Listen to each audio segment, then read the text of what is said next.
بێگومان زۆرن ئەو خانمە هونەرمەندانەی کە خاوەن دەنگێکی ڕەسەنن و زۆرێک لە بەرهەمەکانیان لەناو بیرەوەری ئێمەدا ماوەتەوە. یەکێک لەو خانمانە خاتووژاڵەیە کە خاوەنی چەندین بەرهەمی زۆر تایبەتیە و لە ئێستادا گەڕاوەتەوە کوردستان و ئەمڕۆ لە کەناڵی کورتسات بوو بۆ ئەوەی کە کار لە نوێترین بەرهەمی خۆیان بکات کە بەم نزیکانە بڵاو بێتەوە. قسە و باسی زیاتر دەربارەی ئەم بەرهەماکەم خاتووژاڵە لە ستۆدیۆی کورتسات مەگەزین میوانمانە بەخێراتی خاتووژاڵە زانی بەرهەمەکە هەمووی تەواو بووە و ئەمڕۆ ئیتر بڵاویەکەینەوە ئەیبینین بەڵام ئێستا خۆت ئاماژەت بۆ کرد کە ئەمە تەنها بۆ ئەمڕۆ ئامادەتان کردو بۆ ئەوی لەم پرۆگرامە قسە و باسی لێەوە بڵێ. سەرەتا ڕێز و سڵاوم هەیە بۆ خۆتان ماندوو نەبن هەروەها بۆ بینەرانی بەڕێزی کاناڵەکەتان. بەڵێ هەروە کە ئێوەیش فەرموتان ئەم گۆرانیە کە بەناو داربەڕوەکانی زاکرۆس کە شعری ئەم گۆرانیە شاعری گەورە کاک ئەیوب حەقبین شعرەکەیان نووسیوە و موسیقاکەی چی کاک بژاردیلان درستی کردووە، مێلۆدیەکەیکی هەر کار خودە کاک بژاردیلانە. لەواقع هەموو شتێکی ئەم گۆرانیە تەواو بووە، میکس و ماسترینگەکە هێشتا ماوە. لە هەمان کاتا ئێمە ئێستا پێش ئەوە کە میکس و ماسترینگەکە تەواو بێ وتمان بۆ ئەوە زووتر بێتە دەرەوە من دەستم کرد بە کارکردن بۆ دروستکردن کلیپەکەی دروستکردنی کە ئەمڕۆ بەڵێ کورتسات زۆر یارمەتی منیدا بۆ بەشی لیپسینگی خۆم کە لەواقع بەشیچە تەواو ببێت. جاییتر ئیسە یا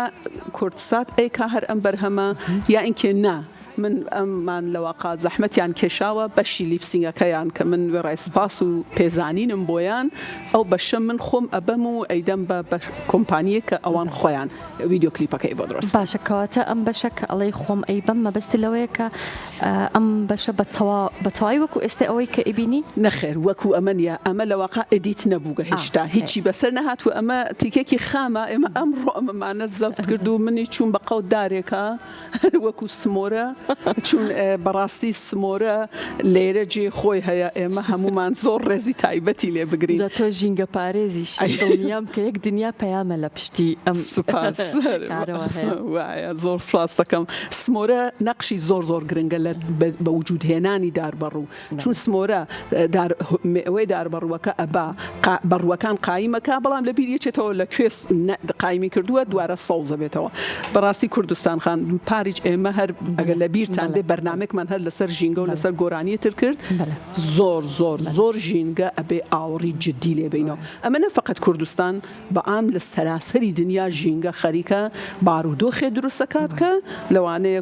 کولی دنیا بەرەو نەمان بووە. ڕاستە وەبزانم ئەو بەرهەمەت ناوی هاواری ژینگە بوو. بەڵێ یەکێک لە بەرهەمە جوانەکانی تۆ کە زۆر مناقەشەمان کرد زۆر لەبارەی ئەو بەرهەمە و پێم وابێت چەند بەرهەمێکی تریشت هەیە هەر بە ناوی ژینگەوە بڵاوت کردوێتەوە. بەڵێ من گۆرانیەکم بۆ حزبی سەوزەکان هەر بۆ ژینگە کە ئەوان ئیشی کاری حزبی سەوزی تر ناویا بەخۆیەوە لەواقع وەک چۆن ئێژی سرودی نەشیتی حزبەکەیان سرودێکە کە من بۆیانم خوێندووە بۆ ژینگە هەروەها هاواری ژینگە و ئێستش ئەم لەواقع داربەڕووگەل زاکرۆسە هەر گۆرانیترە هەر لەو ڕاستە کە شعرێکی زۆر جوانە. من ئێستا ناتانم هیچێ لە مۆردیەوە باسکەم چون کارەکە فقط لە مەسئولیاتی مندا نییە. کەسێکی وەکو کاک بژار وەکو کەمپۆزەری ئەم کارە و خودی کاک ئەیوب کە شاعری ئەم کارەسە ئەوانیش دەستێکی زۆر جدیان بووە لە دروستکردنی. من ناتوانم لە خۆمەوە ئێستا چ بەرهەمەکە باس بکەم یا بیخوێنم یا ئینکە حتا شعرەکەی بڵێم وەلێ دای ئەنین بۆ کاتێکە بێتە دەرەوە. زۆر باشە ئەی کەیەتە دەرەوە بە زمانەکەی خۆت زمانی سنەیە کاکە خۆم بە سنەیەش قسە ناکەم ئێستا من هەوڵەدەم تازە بە زمانی ئێوە قسەکەم. وەڵا ئەگەر هەوڵی جدی بدرێ بۆ دروستکردنی کلیپەکە یانە کلیپەکە بتوانین بە 3 هەفتە 3 هەفتەتر کلیپ تەوا بێ تێتە بازار. کاتە ئەوەنەی نەماوە نەخێر هیچی نەماوە فقط وتم ئەرزم کرد ماکسترینگێکی ماوە و دروستکردن کلیپەکە. زۆر باشە تۆ ئەم هەموو بەرهەمە بۆ ژینگە ئەەکەی بخۆت ئەندامی هیچ ڕێکخراوێکی ژینگە پارێزان و ئەو نەوەڵە سادقانە بڵێم نیم تەسیراتە لە چیەوە هاتووە؟ تۆ وەختێ ئەخوێنیتەوە سرچەکەی تحقیقەکەی لەسەر و ئەبینی لەسەر ئەم وەزعیەتە ئەبێ تەک بە تەکی مرۆڤ ژینگە پارێز بێ چون تەسەور کە کوردستان خان ئەگەر کورێ زەوی نەبێ مرۆڤیش نییە ئەو دار و درەختی چنیە هیچیە نامێنێ پس وەزیفەمانە من پێشتر ئەمودەمودام پەرداخە ئاوەکە بۆ مندا ئەندرێ نیوەی حەقی منە نیوەی حەقی ئەو دارەیە ئەبێ یعنی ئەگەر مرۆڤ ئاوا بیرکاتەوە بەڕاستی تا ئەو ڕادە بۆمانەکرێ سەوزەڵانی دەست بگرین بە مەسرەفی ئاوە بە تایبەت ڕۆژهەڵاتی ناوین و کوردستان و عێراق زۆر وشکە ساڵیە کەم ئاویە ئەبێ زۆر هەوڵ بدەن لە واقعە دەست بە مەسرەفی ئاو بەکارنەهێنانی پلاستیک وەک سەیارە و پێترۆڵی لێدت پێترۆل کە لێرە مەسرفە بێ ئەوە من پێشتریش باسم کردووە خەتەرناکترین نوع پێترۆڵە کە دوو لە ڕووی ئێوە و دوو لە ڕووی بینەران مرۆڤ تووشی شێرپەنجە دەکات شێرپەنجەی سیەکان ڕەبوو و هەزاران جۆر نەخۆشی دروستەکە ئەبێ ئەوەی چه فکرێکی جددی بۆ بکرێتەوە وایە لە ڕێگەی هونەرەوە یان لە ڕێگەی ڤیدیۆ کلیپ و بەرهەمەکانی خۆتەوە ئەتوانی کاریگەریت هەبێ لەسەر ئەم بابەتە حتمما هەستم با کەمیچ بێت و بچووک بێت یانە من وەکو تاکەش ئەندامێک بم لە کورێ زەوی بەڵام ئەبێ هونەرمەند ئەرکی سەرشانیەتی کە خەڵکێکی زۆرتر گوێ پێ ئەدەن وەزیفەیە کە زۆرتر ئەمە بکاتە مەوزوعی لە واقعا کارەکانی خۆی و من بۆیە بەش بە حاڵی خۆم هەوڵ ئەدەم تا ئەو ڕادە پێم بکرێت بەڕاستی لەم ڕابطە کار بکەم ڕاستە ژاڵەخان بابینە سەر بەرهەمەکانی تۆ بە تایبەت ڤیدیۆ کلیپەکانت کە ئەگەڕێی بۆ بەرهەمەکانی خاتووژاڵە سەیرەکەی بەرهەمی زۆری هەیە بەڵام تۆزێک ڤیدیۆ کلیپت کەمە ئەمە هی ئەو دوورکەوتنەوەیە یان هی ئەوەیە کە تۆ هەر خۆت پێت خۆش بووە کە ئەلبۆم بڵاو بکەیتەوە یان چەند بەرهەمێک تۆمار بکەی بەڵام بەبێ ئەوەی ڤیدیۆ کلیپیان بۆ بکەی وەڵا ڕاست و پاکەکەی من تەقسیرەکە ئەگرمە ئەستۆی خۆم کەمکاری خۆم ماوەیەکی زۆر من دابڕام کە کارێکی هەڵام کرد و لێرەوە لە ئێوە و لە هەموو بینەران داوا لێ بردوونەکەم ئەبێ لە ئێستا بەدواوە ئاوری جددیتر بدەمەوە لە کارەکانی خۆم چون من ئەبینم خەڵک حەزەکا بە کارەکانم پس کەوایە من زڵمەکەم ئەگەر ئاوری جدی نەدەمەوە لە کارەکان وە کارەکانم زۆرتر نەکەم بە کلیپ زۆر کلیپم کەمە ڕاستە فەرموویت لەو سەرەتاوە کە من بەرهەمی خۆشم ئەبێ ئالبومی شار لە واقع هاتە دەرەوە چەند گۆرانیکم کرد بە کلیپ ئیتر دەستم نەبر بۆ دروستکردنی کلیپ ئەوە هەڵەیەکی گەورە بوو کردم وەلی هیوادارم بە زووترین کار قەڵ ئام کە ئەوانە جوبرانەوە کەمەوە پاری جوتم وتمنەوە گۆرانیکم دروست کرد دوارەش هەوڵە دەم خەریکم دوارە کارگەترەکەم هەرچی لە دەستم بێ کۆتایی ناکەم زۆر باشە ئەتەوێ کار لە ئەو بەرهەمانەیە بکەی کەوکو ئەلبۆم بڵاوت کردوونەتەوە یان ئیتر ئەوە بەجێ هێڵی واز لەوا هێنی نەخێر من بڕێ لە گۆرانیەکان کە لەناو من سێ ئالبۆمم هەیە و نزیکەی 20 گۆرانی سینگل تاک کە ئەو گۆرانی تاکانە ئەبێ یا جەمیان کەمەوە کۆیان کەمەوە وەکو ئالبۆمێ دەریان بەم یا ئینکێ دەریان بێرم یا ئینکێ دانەدانە هەر کامێکیان کەس دیم زۆر شازە و جوان و خەڵک حەزیان لێ بیان کەم بە ڤیدیۆ کلیپ ئەوە کارێکە کە پرۆژەکانێکە کە ها بە دەستمەوە بە دڵنیاییەوە وتم لە پارەکەوە من خەریکم هەوڵ بدەم وەلێ کار هۆنەریکردن زۆر سەختە ئاسان نییە و بە سورعەتیش ناکرێ تو لە کێشێ ئەبێ دانەبڕێ و ئەبێ هەموو توانای خۆت بخەیتە کار بۆ ئەوەی کە توانی بەردەوام بیخ بە تایبەتیش ئەگەر خانم بیت بەڵام دەستخۆشیت لێ یەکەم ئەم چەند بەرهەمەت یەکجار تایبەتی و یەکجار جوانن ئەمڕۆ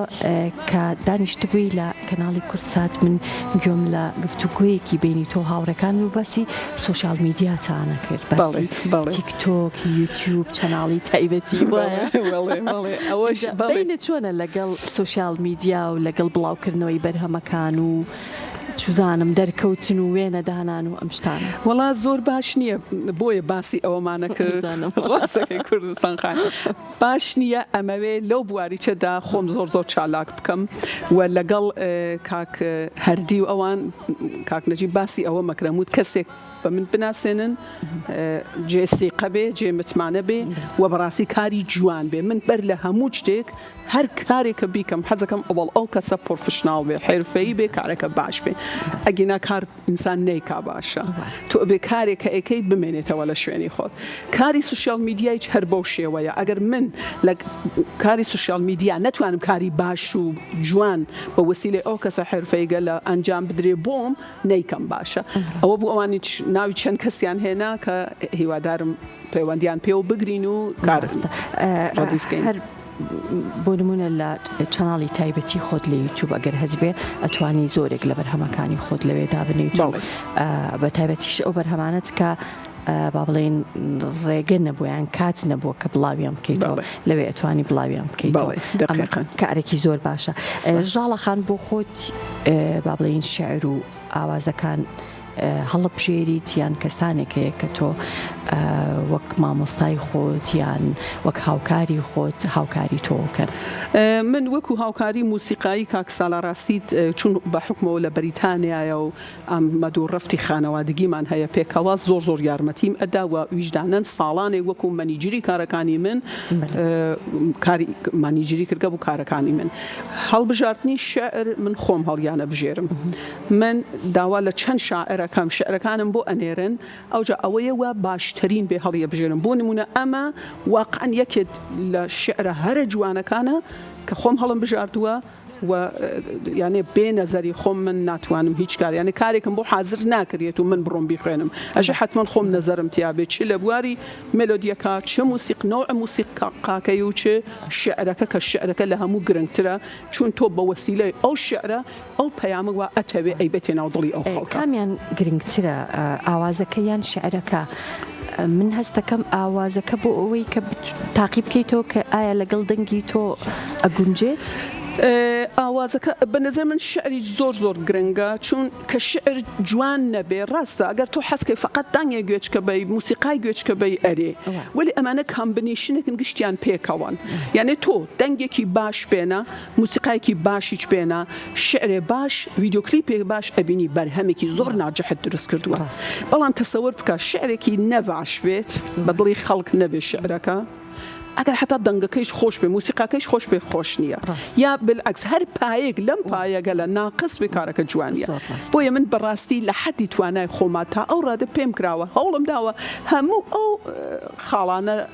باش بن زۆر باشە ئەمە کۆتا بەرهەم ئەبێیان ئەمە